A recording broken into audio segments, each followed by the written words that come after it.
আসসালামু আলাইকুম, সবাই কেমন আছেন? আরেকটি নতুন ব্লগ নিয়ে চলে এসেছি। আর আজকের ব্লগটি শেষ অবধি দেখার জন্য সবাইকে অনুরোধ রইল। তো আজকে খুব সকাল সকাল ভোর 6টা নাগাদ আমরা স্টেশনে চলে এসেছি। আজকে আমরা এক জায়গায় বেড়াতে যাচ্ছি, তাই ট্রেনের অপেক্ষায় স্টেশনে বসে আছি। এই তো কিছুক্ষণ পরে ট্রেন চলে আসে আর আমরা ট্রেনে উঠে পড়েছি। ট্রেন থেকে জানলা দিয়ে বাইরের দৃশ্যটা দেখছিলাম, খুব ভালো লাগছিল। বাইরে সবুজ গাছপালা, পুকুর, আর প্রতিটা পুকুরেই পদ্ম ফুল। এটা মেদিনীপুরের কোথাও একটা স্টেশন, এখনও দেখিনি, তাই জানি না কোন জায়গায়। তবে বাইরের পরিবেশটা খুব সুন্দর। আমার সাথে সাথে আমার পুচকিটাও ভিউ এনজয় করছে বাইরের। He is very happy. Finally আমরা ট্রেন থেকে নেমে পড়েছি। আর আজকে আমরা দীঘা এসেছি খুব মিনি একটা ট্রিপে। তাই আমরা দীঘা স্টেশন থেকে এখন হোটেলের দিকে যাচ্ছি। আমরা ওল্ড দীঘায় স্টে করেছিলাম। তো রুমে গিয়ে চটপট স্নান করে ফ্রেশ হয়ে আমরা নিচেই, আমাদের হোটেলের নিচেই একটা রেস্টুরেন্টে এসেছি লাঞ্চ করার জন্য। রেস্টুরেন্টের নিচেই মানে অনেক হোটেল ছিল, তো আমরা আমাদের হোটেলের নিচেই রেস্টুরেন্টে লাঞ্চ করতে এসেছি। এখানে মেনু সব কিছুই খুব রিজনেবল। আমরা এখানে একটা ফিশ থালি অর্ডার করেছিলাম, যেটা অ্যারাউন্ড 150 রুপিস নিয়েছিল। আর ফিশ থালির সবই প্রাইস খুব রিজনেবল ছিল। তো থালিতে যেটা ছিল, ভাত ছিল, ঝুড়ো আলু ভাজা ছিল, একটা বড় কাতলা মাছের পিস ছিল, ডাল, শুক্তো, একটা তরকারি ছিল, আর তার সাথে একটা চাটনি ছিল। খাবারগুলো সবই খুব ভালো ছিল, খুব টেস্টি ছিল। আর এখানে বসে যারা না খেতে চায় তারা রুমেও এটা অর্ডার করে খেতে পারে। এরা রুমেও ডেলিভারি দিয়ে দেয় খাবার।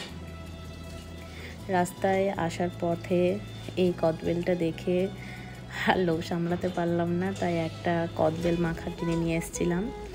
দাঁড়ান একটু খুলে দেখায়। এই যে, খুব মানে দেখেই জিভে জল আসছে, খুব ভালো ছিল। তারপরে একটু কিছুক্ষণ ন্যাপ নিয়ে নেওয়ার পরে আমরা আবার বিকেলবেলা বের হই। বিকেল করে নিউ দীঘায় এই ঢেউসাগর পার্কে আমরা বেড়াতে গিয়েছিলাম। পার্কটা খুব সুন্দর, আর এই পার্কটা পুরোটা সমুদ্রের পাড়ে, ভীষণ সুন্দর করে সাজানো পার্কটা। আর এই বিকেলবেলাতে একটু হাঁটাহাঁটি করতে খুব ভালোই লাগছিল। পার্কের ভিতরে অনেক কিছু অ্যাক্টিভিটিসও ছিল, লাইক বোটিং, তারপরে হচ্ছে সাইক্লিং, অনেক কিছু। আর ভিতরে অনেক দোকান, ছোট ছোট স্ট্রিট ফুডের, যেমন ফুচকা, চাউমিন, সমস্ত কিছু খাবার পাওয়া যাচ্ছিল। তো আমরা ওখানে কিছু স্ন্যাক্স খাই, তারপর ঘোরাঘুরি করি। এই যে ভিতরের ভিউটা, চারিদিকে লাইটিং দিয়ে সাজানো, দারুণ লাগছিল দেখতে। বিশেষ করে এই যে একটা নৌকা, এইটা দেখতে খুব সুন্দর লাগছিল। আর ভিতরে খুব সুন্দর রবীন্দ্রসঙ্গীত বাজছিল, তাই খুব ভালো লাগছিল পরিবেশটা। চারিদিকে এত সুন্দর লাইটিং আর গাছপালাতে ভর্তি। এই যে ভীষণ মানে অনেক রকমের অ্যাক্টিভিটিস ওখানে ছিল, যার যেটা ইচ্ছা সে সেটা করছিল। অনেক দোকান ছিল, অনেক কিছু, যেমন যা কিছু আর কি দীঘাতে পাওয়া যায় ফেমাস, সেই জিনিস অনেক কিছু পাওয়া যাচ্ছিল ওখানে। বাচ্চাদের, বড়দের, সবার সব রকম ছিল ওখানে। এইবার দীঘাতে আসার পর মানে বিশেষ করে আমার ক্র্যাবস খাওয়ার ভীষণ ক্রেভিং ছিল। তাই আমি আর আমার হাজব্যান্ড আমরা বাজারে গিয়েছিলাম ক্র্যাবস কিনতে।